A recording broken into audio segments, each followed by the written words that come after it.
Lights out. Everybody. It is later than you think. This is Arch Obler. Someone has said that the two main springs which drive the world are hunger and the will to power.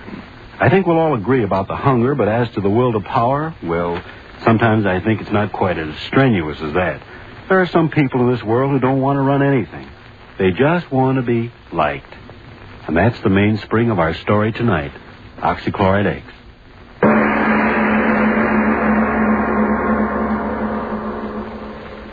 So, I says to him, I says, well, sir, I'd like to be obliging, but I really haven't got the time.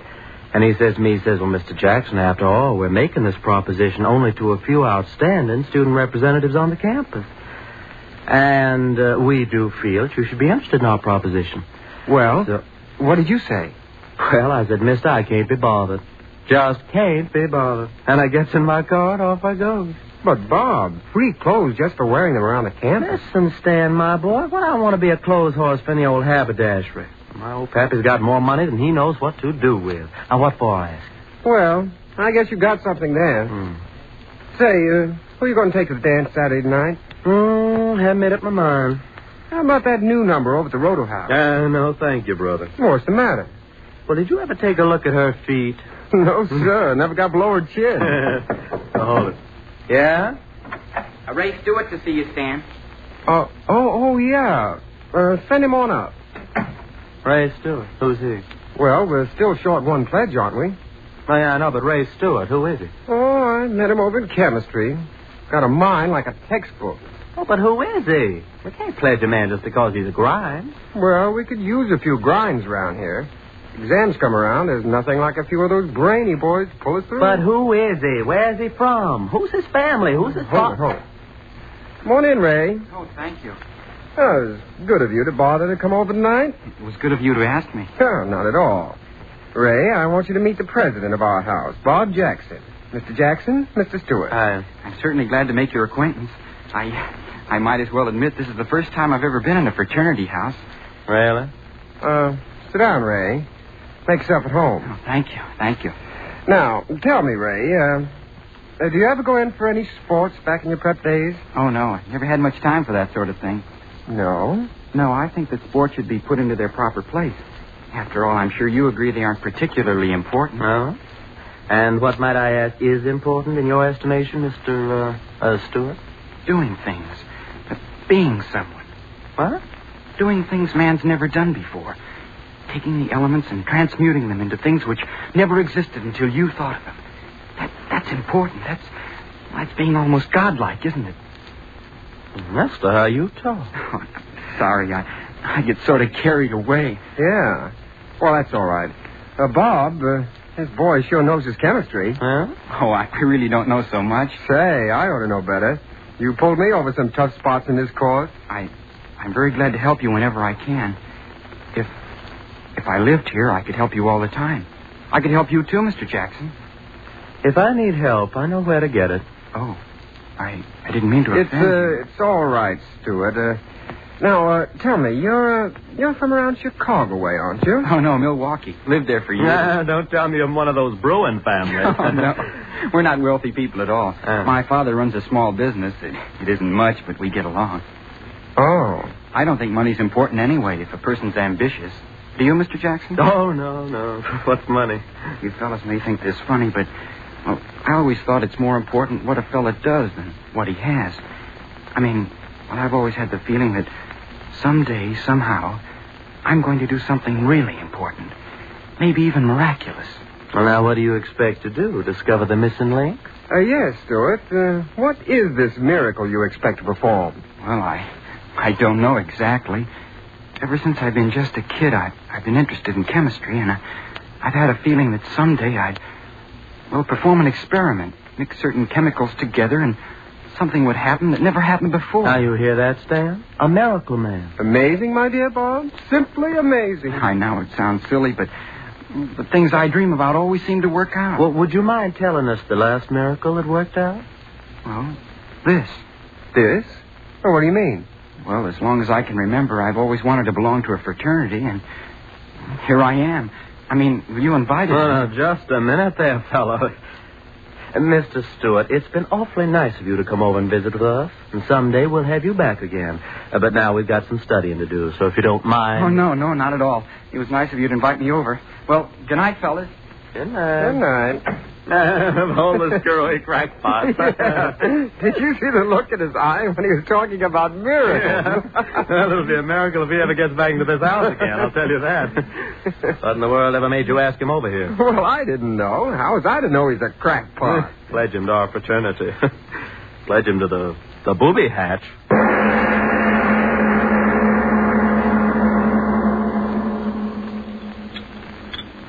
Mr. Stewart, if you please, Mr. Stewart. Oh, yes, Professor? Mr. Stewart, might I ask if you're anxious to sever your relationship with this university? No, sir. Then might I ask why in creation you persist in ignoring my warnings? In this laboratory, you're to perform the experiments given you to perform. Understand? Given you to perform. Yes, sir. Then might I ask why you persist in your, shall I call it, original experiments? Perhaps it's your intention to blow up the university. Or just the laboratory. I'm sorry. You'll be more than sorry if I find you doing this sort of thing again. Now, take down this apparatus and continue with the work in your textbook. Yes, sir. This is my last warning, so bear it in mind. Oh, hello, Stuart. How about loaning me your notebook for a few hours? Oh, hello, Jackson. You haven't been to lab much, have you? Oh, no, I haven't, but I can make it up. We've been pretty busy over the house. Initiations and all that sort of thing. Yeah. Jackson. Yeah? You, never invited me back. I thought maybe you forgot. Oh, well, you know how those things are. I wrote my mother that I was joining your fraternity. Well, that was a sap thing to do. Was it? Well, we hadn't pledged you. Stan simply invited you over so I could talk to you. But you said you wanted me to come back. Oh, now, look here, fella. Don't be stupid about this. We didn't pledge you, so that's that. You're not going to pledge me? Certainly not. But why? I don't have to tell you why. But you've got to tell me. Oh, quit pawing me, will you?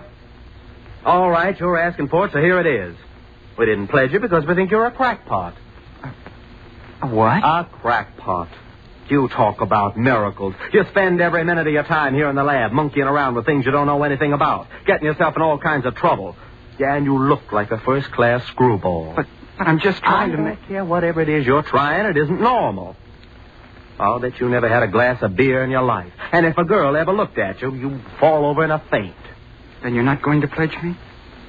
You're not going to No, we're not going to pledge you. So if your mom expects you to be in a fraternity, you better start cooking up one of those miracles, fella. A first-class miracle.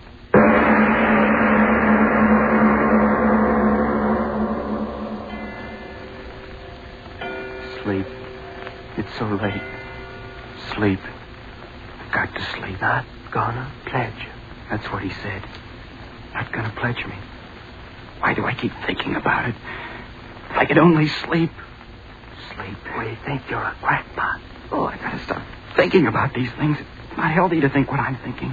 Crackpot. Not gonna pledge you. Crackpot. What's the matter with my head? I heard him talking in it over and over and over again. Crackpot. I'm not crazy. I'm not. I'm as good as you are. I'm as good as both of you put together.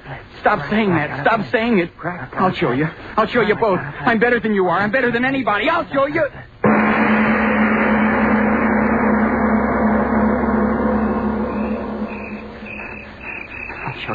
I'll show you. Talk about miracles. I'll give you miracles. The lab. I've got to get into it. I'll give you miracles. It's dark in there. I've got to get in. Oh, blasted door. Got to get in. Window. I'll show you. So dark in here. Got to find a lab table. Got to make a miracle. Who's there? Who's there, I say? Watchman. Come on now. Who's there? Talk up. You don't have to get so excited. I'm a student. Student, eh? Let's have a look at you. That flashlight, you're blinding me. I've got to see who you are, don't I? Yeah, I know you. Seen you on the campus. I told you I'm a student. Well, that don't give you no right to be here after hours. How'd you get in here? Oh, Broke a window now, did you? Huh? I didn't break the window. But I heard the glass. So did I, and I followed the man in here. Man, what are you talking about? Give me your flashlight and I'll show you. All right. Here. Look behind you. What? No one will stop me. No one. Miracle. I've got to make one. Got to.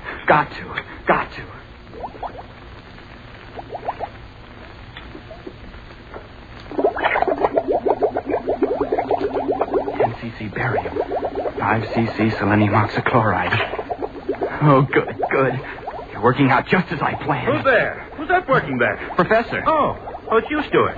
And after all my warnings. You're just in time, Professor. Yes, just in time to have you thrown out of the university. What are you doing there? What is this mess of equipment? It's my miracle. Miracle? What are you talking about? My miracle. Are you insane? Take it apart, all of it, at once.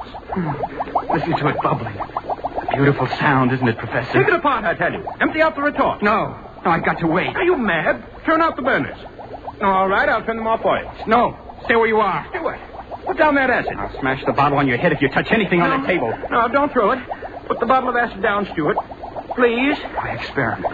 My miracle. Bubbling and boiling and stewing. It will work, Professor. It's got to work. But what is it? I told them I'd create something that no other man has. I told them. And I will, Professor. You hear me? I will. But what? A solvent. A solvent more powerful than anything the world has ever known. What do you mean? What are you talking about? Listen to it bubble. You said solvent. Explain yourself. Yes, a solvent. A solvent that will dissolve steel like a hot flame. What do you say? You heard me say it. A solvent that will dissolve steel faster than a razor cutting through paper.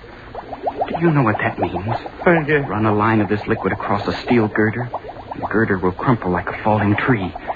Pour some of my solvent into a glass shell and bomb the cities. I tell you, it'll make war too horrible for men to endure. You crazy boy, you. You know what you're talking about? I'm talking about that. That liquid there. Listen to it. Listen to it sing. Why, no such solvent exists. Selenium oxychloride, perhaps, but to do the impossible things you talked about would require a quantity so... Oh, the beaker. It cracked. Well, do something. That liquid's flying all over my bench, my laboratory. The stone of the bench. It's eating through the stone. Oh, stop it. The liquid. It's eating through the stone bench. No, it can't be. It's eating through the slate of the floor. The hole's getting bigger and bigger. Run! Oh, I've done it. I've created something no other man has done. A solvent that dissolves anything. Anything. Hey,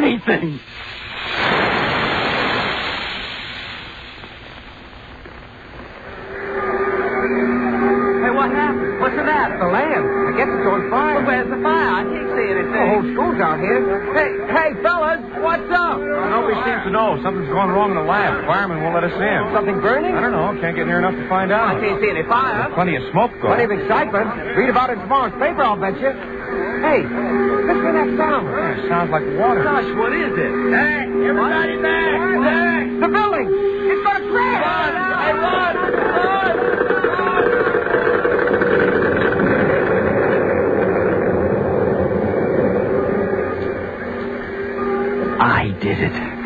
I did it.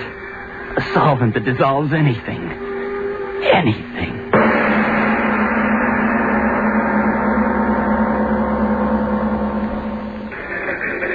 Hey, Chief, look at this. Huh? What's the matter, Murph? Somebody have sex doublets? Get a load of this, Chief. Came in over the news wires. Read it. Additional on Whitmore University. Mysterious cavity on campus growing larger hourly. More follows. Mysterious cavity. Hey, what is this, a dentist advertisement? Don't you remember, Chief? A couple hours ago, that flash about something eating a hole so big a building fell in it. This is the follow-up. The thing's getting bigger. What do you want to do about it? Forget it. What? Don't you see through a gag when it hits you in the face? Somebody's just having fun on the wires. Mysterious cavity growing bigger. Well, when it's as big as a hole in your head, that'll be news, Murph. That'll be news. Anything. It dissolves anything. And I did it. I discovered it.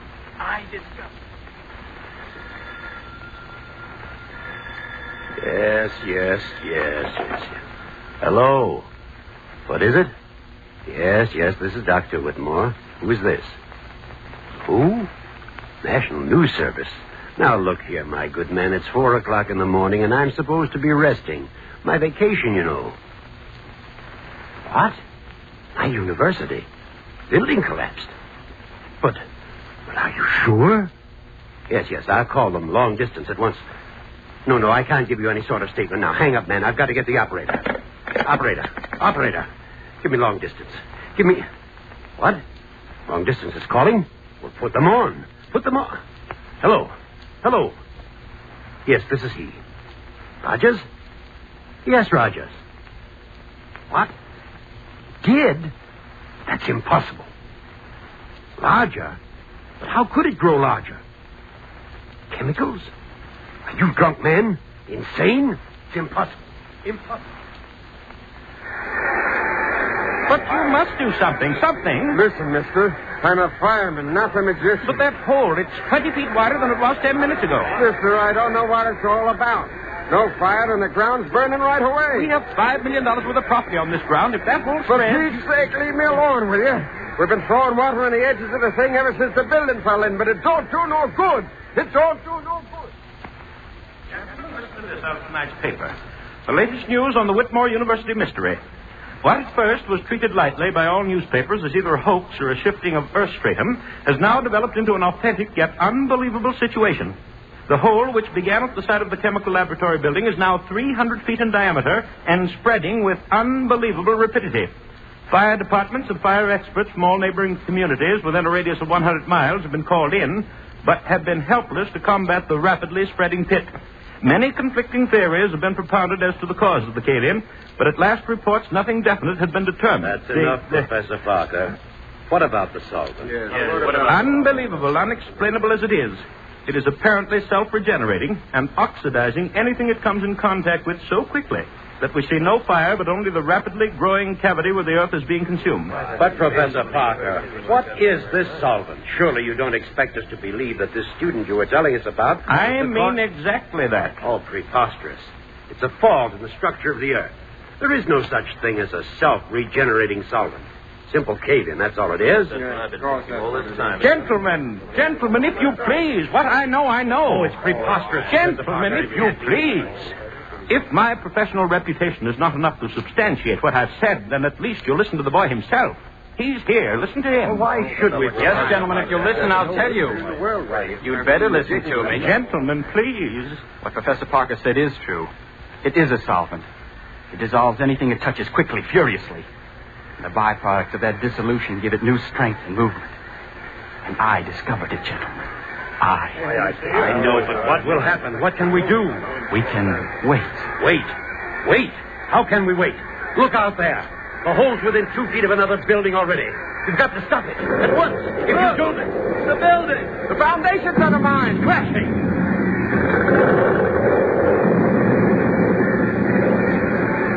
Mother in heaven. Harris Hall. Caved right in the hole. Professor Parker. You boy, listen. Which chemicals did you use? We've got to fight it with chemicals. Spread them around the edge. Neutralize the sulfur. Yes, that's it. Chemicals. We'll neutralize the reaction. No, gentlemen. Listen. You may neutralize the reaction at the edges of the hole. But you forget one thing. What? What are you talking about? The solvent is eating downward at many times the rate it's eating outward. You may neutralize the reaction at the edges of the hole. But have you forgotten? It's eaten the hole 1/4 of a mile deep already.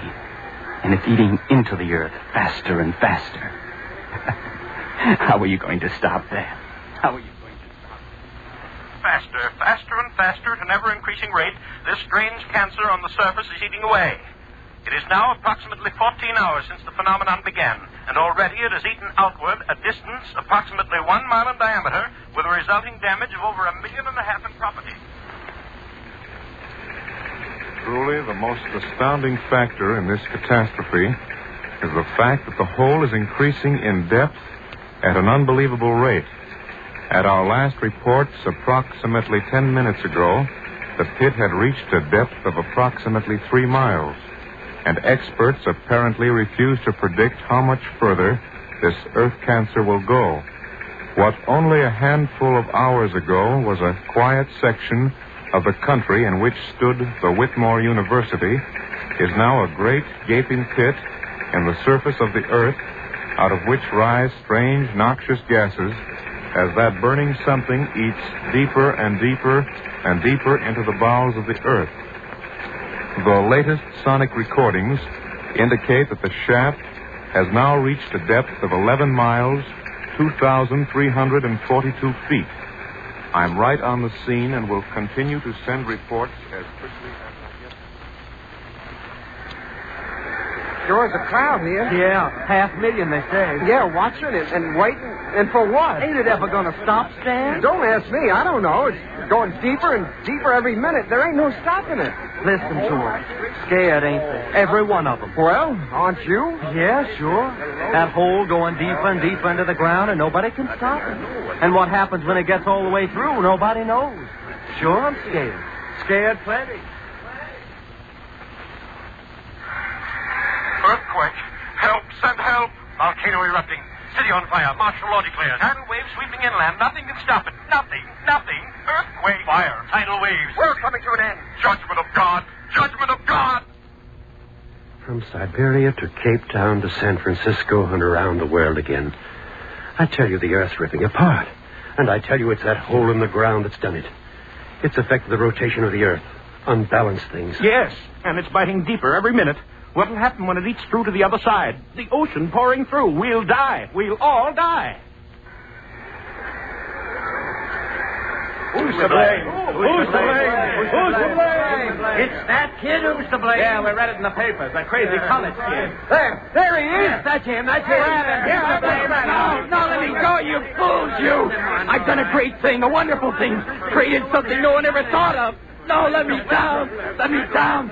Let me down, you fools.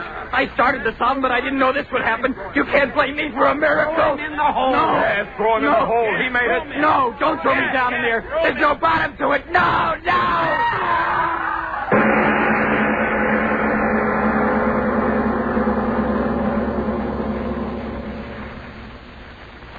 Here, put him down here on the grass.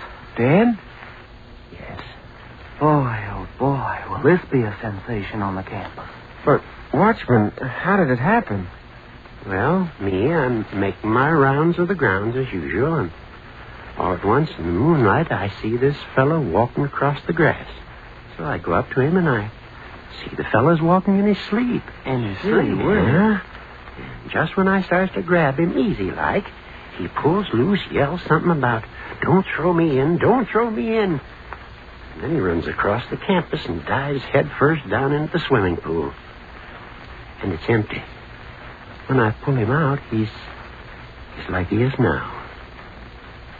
Busted neck. But who is he? Anyone recognize him? Yeah. Yeah, I know him. Stewart's his name. Ray Stewart. Kind of a screwy little crackpot. Always talking about creating miracles with chemicals. I wonder what he thought was happening to him diving down that hole.